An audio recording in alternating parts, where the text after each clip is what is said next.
Cari maklumat dan berita politik yang bebas, kupasan yang tepat, panas. Dapatkannya secara eksklusif hanya di Jom Channel. Komitmen kami, pentasan berita Isnin hingga Jumaat. Berbicara dan isu semasa, kami garapkan secara langsung. Panel-panel berkaliber dan profesional. Interaktif, pandangan anda kami raikan. Jangan lupa bersama kami di setiap hujung minggu dalam edisi khas mingguan. Jom Channel, moving forward, sharing a new experience.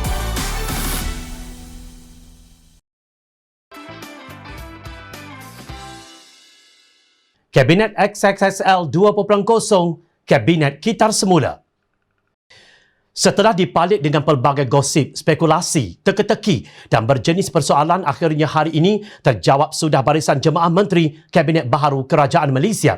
Pengumuman senarai jemaah menteri bagi Kabinet Baharu itu dibuat jam 11 pagi tadi selepas hampir seminggu Datuk Seri Ismail Sabri Yaakob mengangkat sumpah sebagai Perdana Menteri ke-9 susulan peletakan jawatan Tan Sri Mahyadin Yassin 16 Ogos lalu.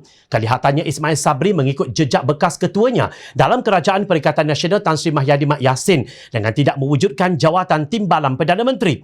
Ismail Sabri juga melantik Menteri Kanan yang berfungsi membantu beliau menjalankan tugasan.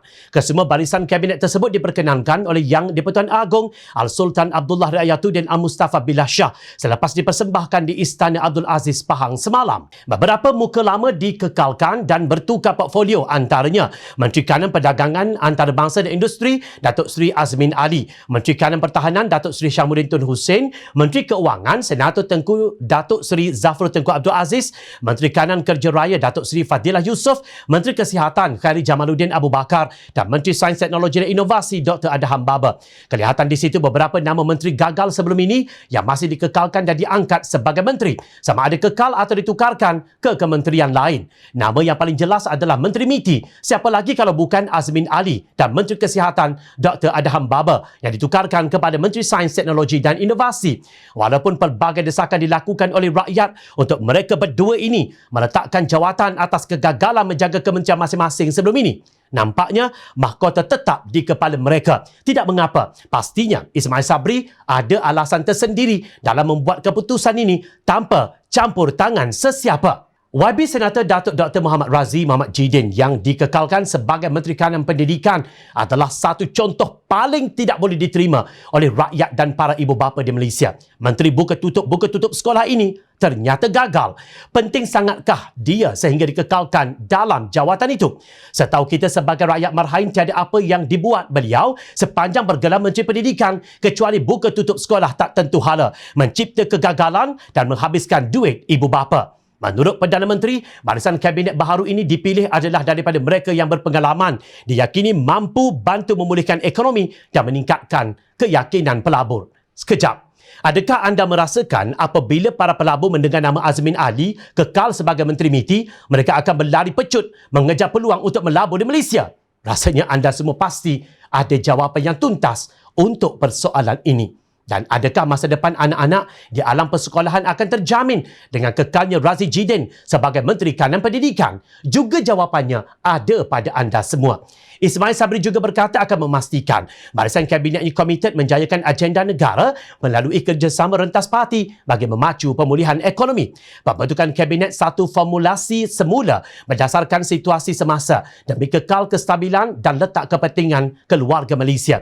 Kabinet perlu bertindak pantas dan bersepadu dalam usaha bebaskan Malaysia daripada ancaman COVID-19, kegawatan ekonomi serta kekusutan politik. Menteri Kabinet yang dilantik perlu bertindak pantas dan bersepadu dalam usaha membebaskan Malaysia daripada pandemik COVID-19, kegawatan ekonomi dan ketidakstabilan politik negara. Saya akui bahawa dalam keadaan getir ini kegiatan ekonomi diburukkan dengan kestabilan politik negara. Kabinet akan komited dalam segala agenda negara, katanya semasa pengumuman kabinet siang tadi. Beliau turut berkata mereka perlu mengutamakan keluarga Malaysia melebihi segala-galanya.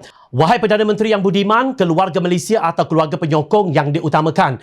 Nampaknya kantor negara kembali kembung dengan lantikan 69 orang menteri dan timbalan menteri termasuk Perdana Menteri dalam Kabinet XXXL 2.0 ini di saat negara sedang derita. Rakyat sedang menangis dengan perjuangan untuk meneruskan hidup. Dalam keadaan pandemik yang entah bila akan berakhir, perlukah dana dan duit rakyat digunakan untuk membayar allowance puluhan ribu setiap seorang ahli kabinet dan kabinet sebesar ini? Nampaknya tiada apa yang berubah jika dibandingkan dengan kerajaan tebuk atap sebelum ini. Duit rakyat yang sepatutnya digunakan untuk kelangsungan hidup bakal dibazirkan untuk kabinet kembung ini sekali lagi. Apa tidaknya Kementerian Keuangan, Kementerian Pendidikan, Kementerian Pertanian dan Industri Makanan, Kementerian Pembangunan Luar Bandar, Kementerian Perdagangan Perusahaan Komuniti diwujudkan 2 timbalan menteri. Kami tidak pernah menafikan 2 timbalan menteri di Kementerian Kesihatan diperlukan.